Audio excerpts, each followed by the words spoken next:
Dieu doit agir en nous. Nous, Église, nous sommes appelés à vivre dans l'unité. Alléluia.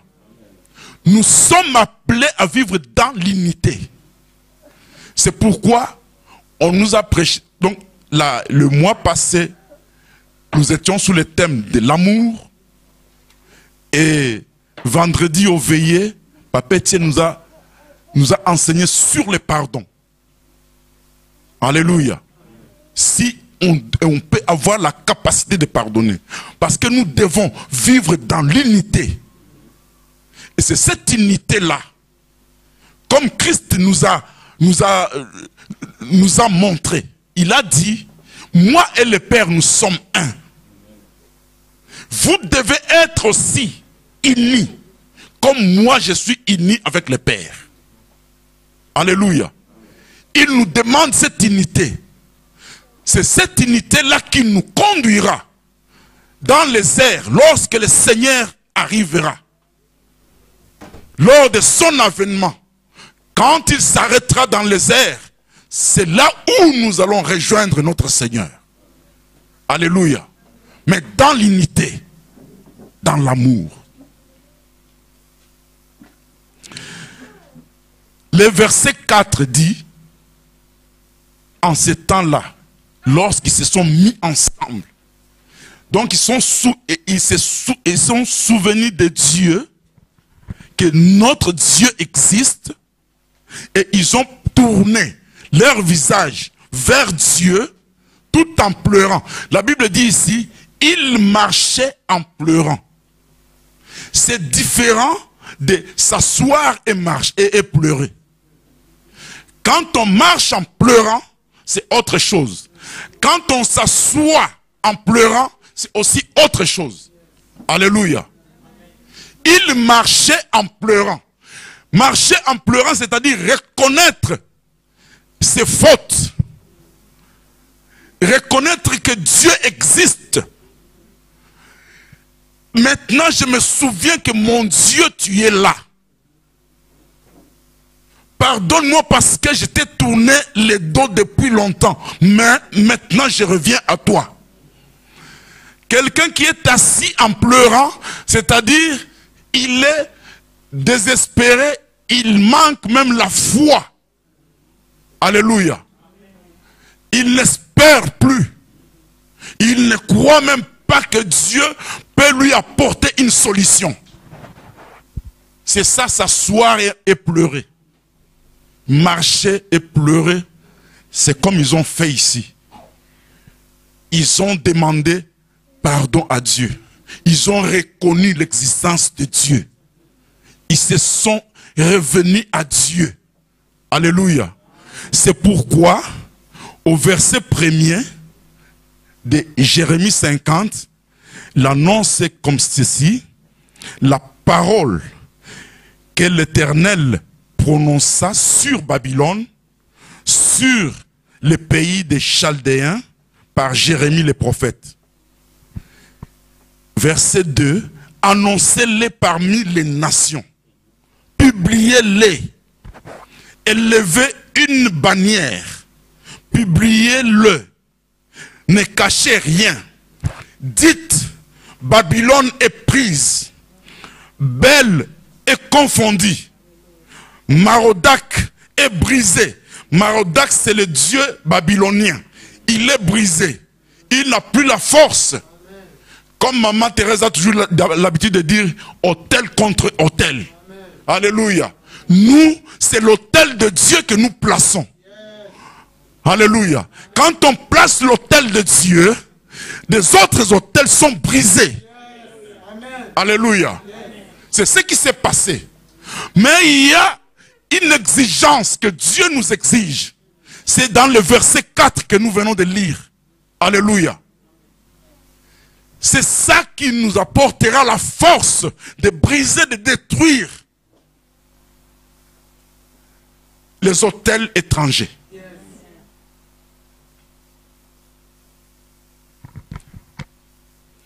Parce que ici, sur le bas monde, nous affronterons des problèmes. Revenons dans Ésaïe 25.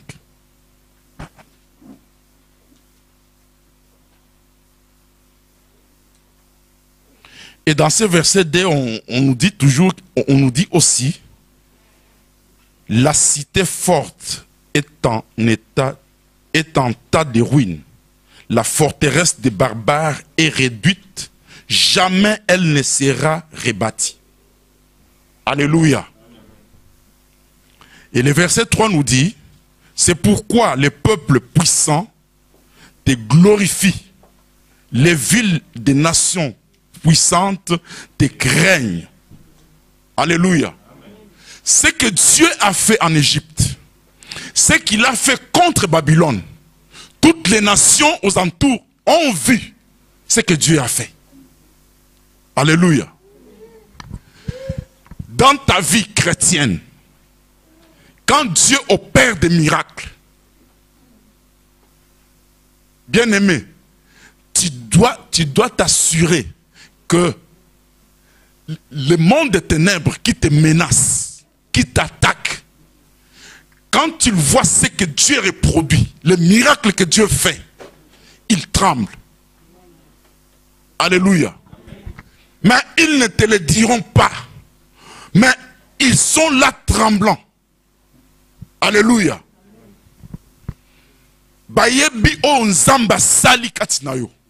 Bamoni o nzamba sali katinayo. Balengaka. Babangaka. Mais bakoya ko publier yongo boyete. Mais ce qu'on a mis sur mon limo, on peut comprendre que bato ba komo bangangai. Alléluia.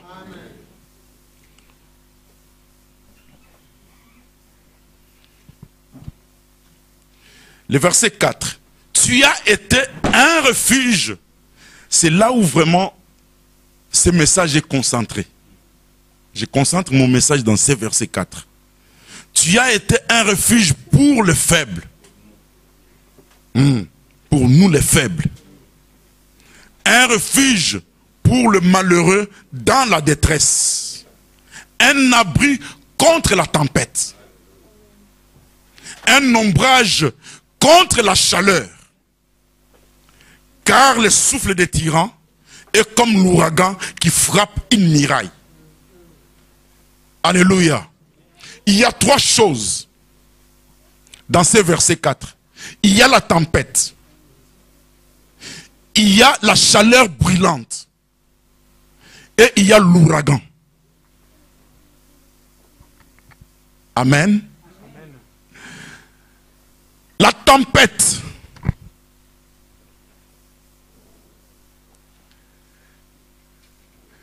Quand l'ennemi arrive, il vous amène la tempête. Ce sont les obstacles. Ce sont des problèmes. Ce sont des circonstances que l'ennemi provoque. Il vient pour déstabiliser ta foi. Quand il arrive, il amène cette tempête pour déstabiliser ta foi. Souvenez-vous, Jésus, avec ses disciples, dans une barque, et la tempête a soufflé. Les disciples de Jésus étaient craintifs. Ils avaient tous la crainte. Et Jésus dormait. La Bible nous dit que Jésus dormait dans la barque. Ses disciples étaient paniqués. Parce qu'il y avait la tempête qui soufflait. Il commençait à crier, Seigneur, on est menacé.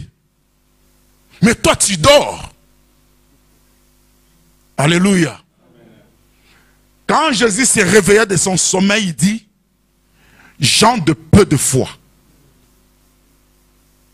Et il dit un mot, et le vent s'arrêta. C'est-à-dire, quand nous vivons avec Jésus, il y aura des tempêtes. Alléluia.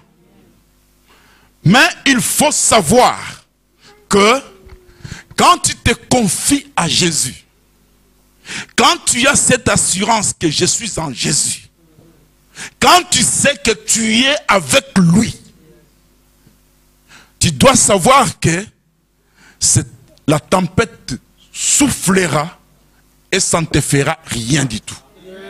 Parce que lui, il a la capacité et il est capable de dire aux tempêtes, arrête-toi et ça se calme. Amen.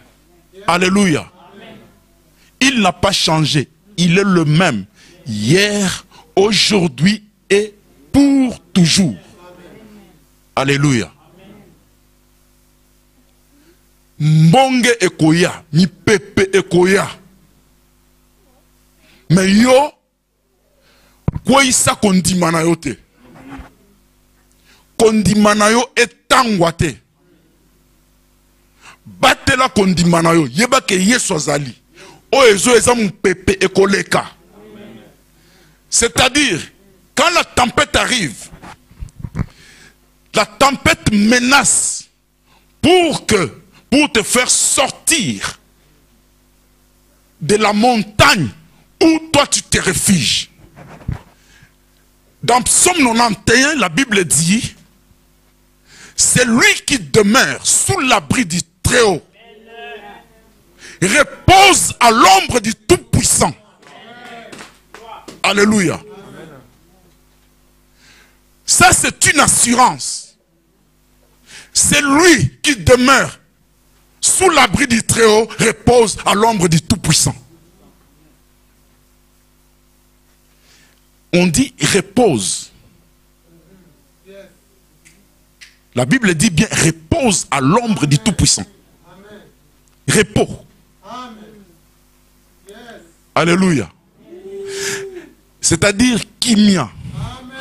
Mitungicité. Atambonge mi pepe me ozana kimia. Mitungicité. Parce que je repose à l'ombre du Tout-Puissant.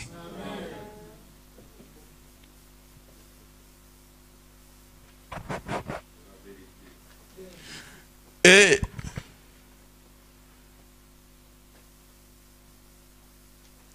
dans Psaume 11, la Bible nous dit ceci. Les oiseaux, on peut lire, Psaume 11,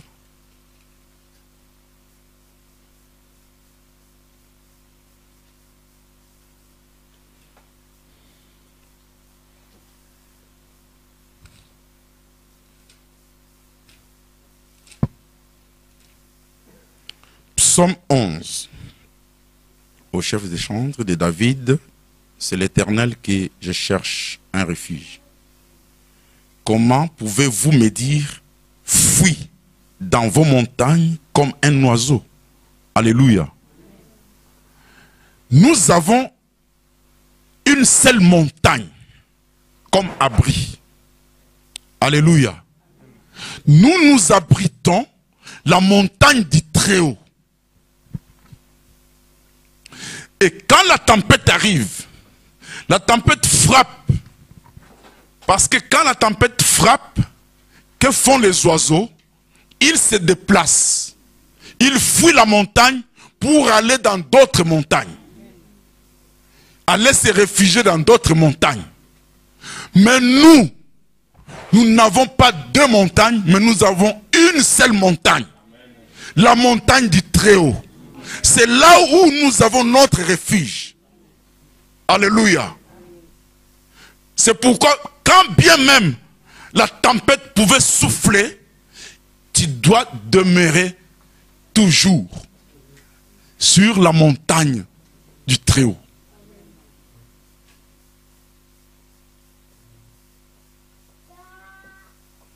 Mais au milieu de chaque situation, de chaque épreuve, de chaque combat,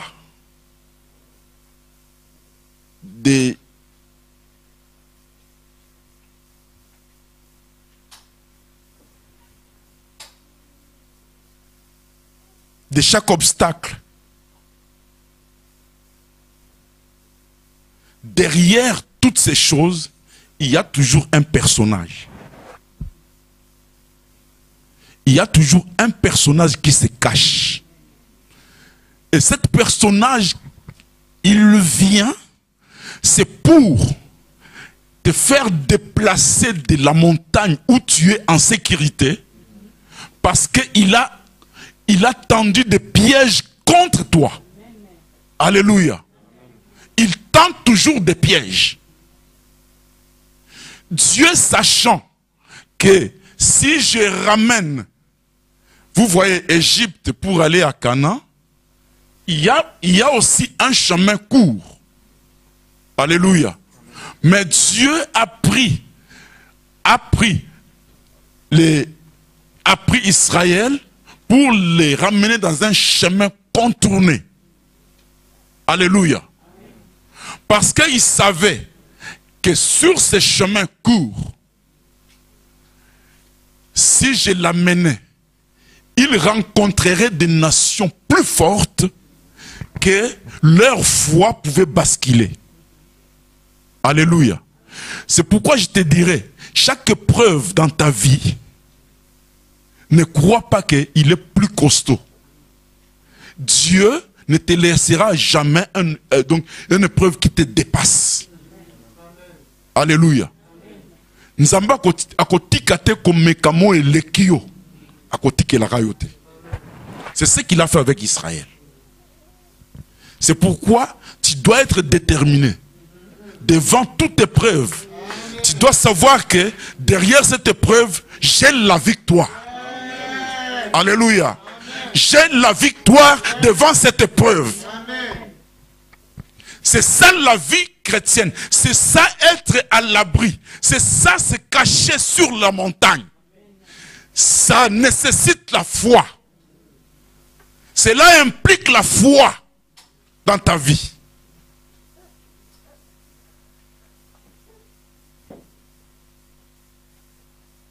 Et la foi, la Bible nous dit, il faut avoir la foi en Dieu.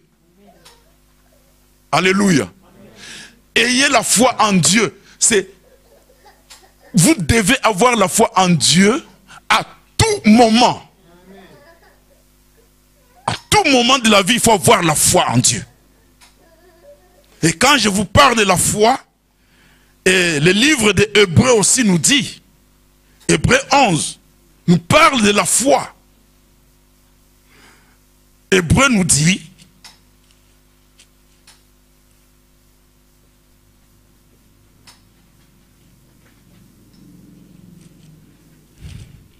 la foi. Or, la foi est une ferme assurance des choses qu'on a et qu'on espère, une démonstration de celles qu'on a, qu'on ne voit pas. Alléluia. Ça, c'est la définition de la foi. Et le verset 6 nous dit ceci. Or, sans la foi, il est impossible de lui être agréable.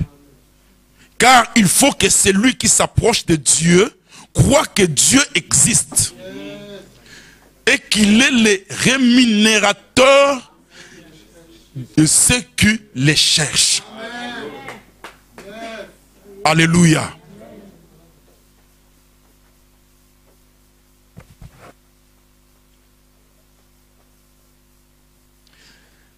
Or, sans la foi, il est impossible de lui être agréable.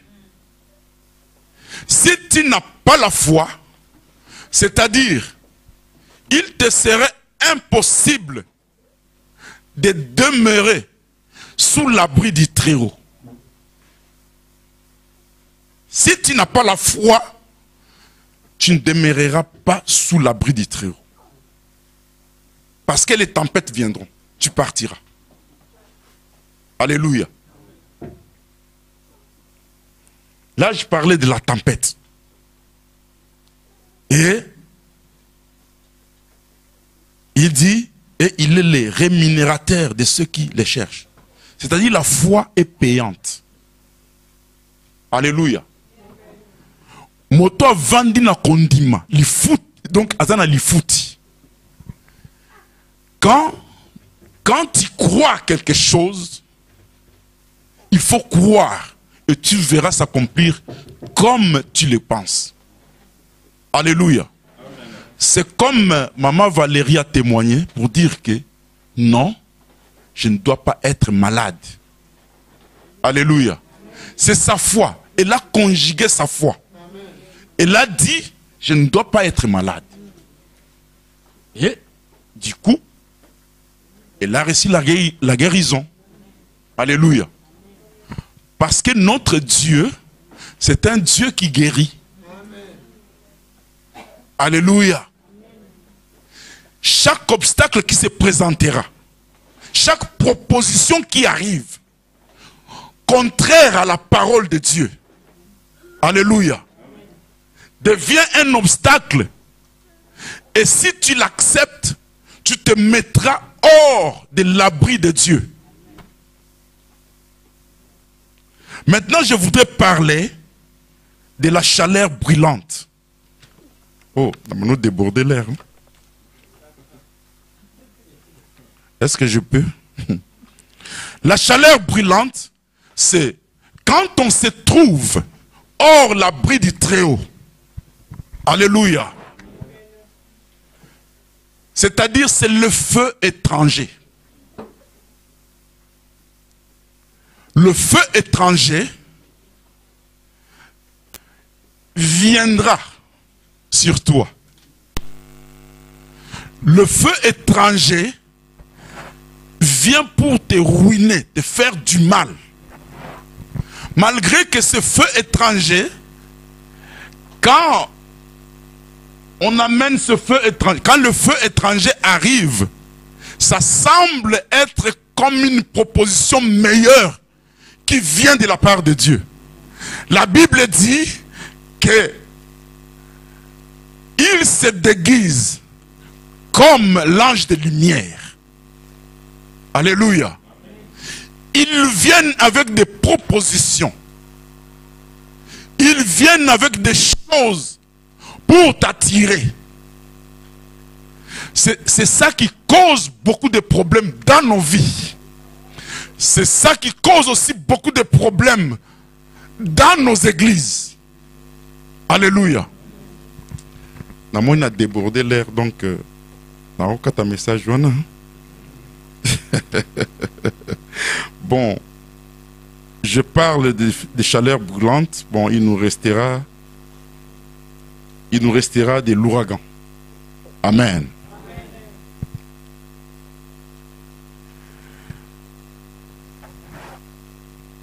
Le feu brûlant. Et le feu brûlant viendra, c'est pour te détruire. Le feu brûlant viendra pour te faire rater le rendez-vous que le Seigneur nous a fait. Parce que Satan, dans son plan, il veut aller avec un grand nombre de personnes avec lui dans le feu. Alléluia. C'est sa mission. Et il a piégé partout et partout en tout, dans toutes choses, pour que l'homme puisse tomber. Il nous a piégés. C'est pourquoi nous devons vivre avec beaucoup de prudence, comme des colombes, comme la Bible nous demande. Nous devons vivre comme des colombes. Alors, les feux étrangers, ils ont toujours leur manière de rentrer dans la vie d'une personne. Le feu étranger ont toujours leur manière de rentrer, même dans une église. La Bible nous parle aussi de Tobija. Vous savez ce qui est arrivé à Tobija? Dans Néhémie 13, on nous parle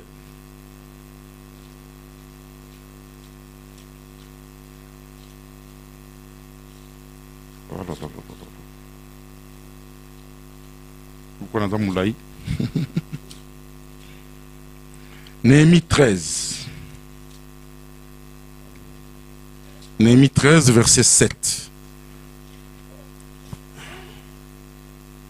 Je suis très vite. Néhémie 13, verset 7.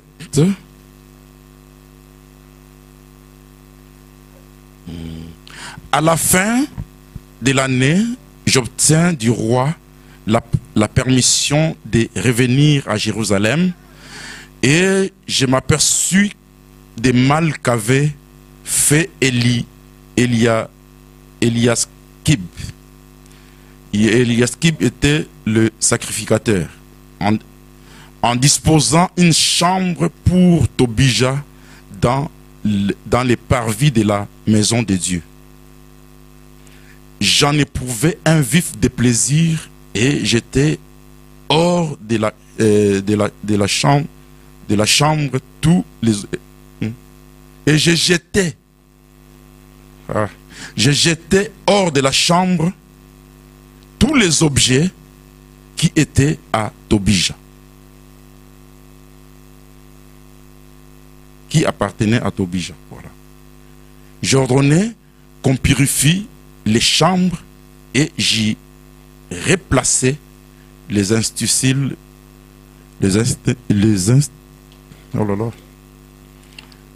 ustensiles de la maison de Dieu, les offrandes et l'encens.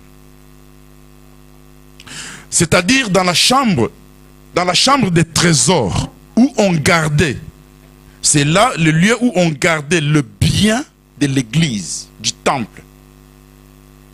C'est là où on gardait le bien du temple. Alors, si je dois vous parler de Tobija, ce sont des gens qui ont cherché à empêcher la construction du temple, la reconstruction du temple.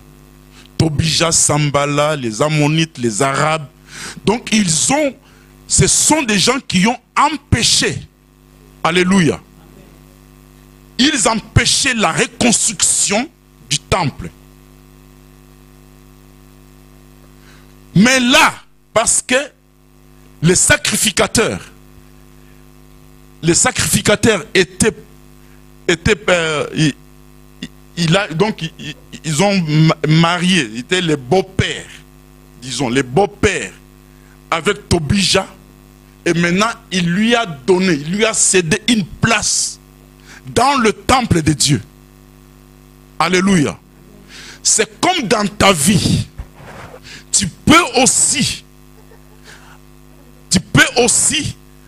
par affinité laisser entrer quelque chose que Dieu n'aime pas. Les Tobija, donc ce sont les ennemis d'Israël. Mais là, il a faufilé pour se marier avec quelqu'un de la famille d'Israël afin qu'il puisse avoir accès. Vous voyez là où il est placé. C'est la chambre que la Bible dit que c'est la chambre des trésors du temple de Dieu. C'est là où on a mis Tobija.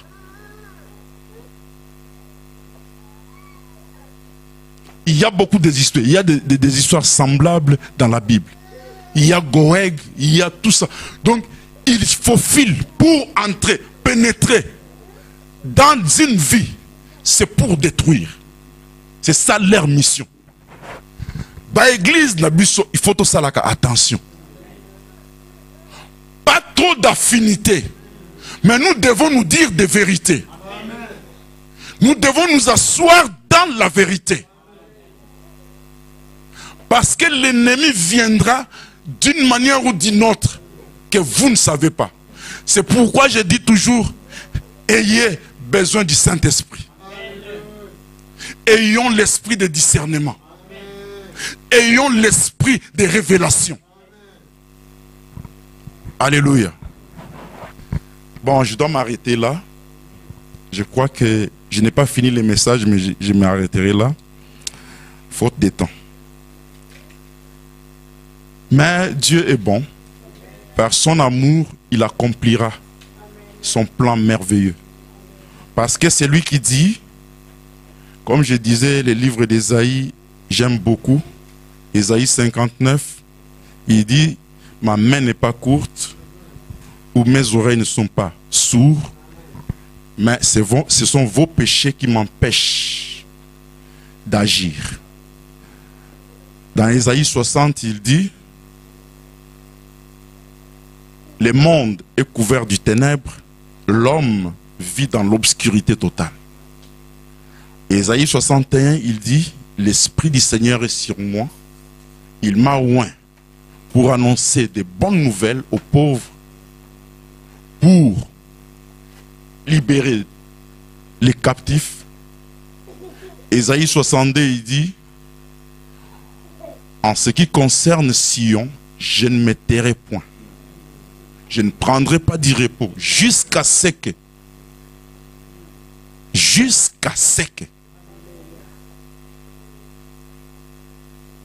alléluia. Il a dit jusqu'à ce que. Alléluia. Jusqu'à ce que. Alléluia. Jusqu'à ce que sa délivrance apparaisse comme l'aurore. Amen. Que Dieu soit béni. Est-ce que nous pouvons nous lever?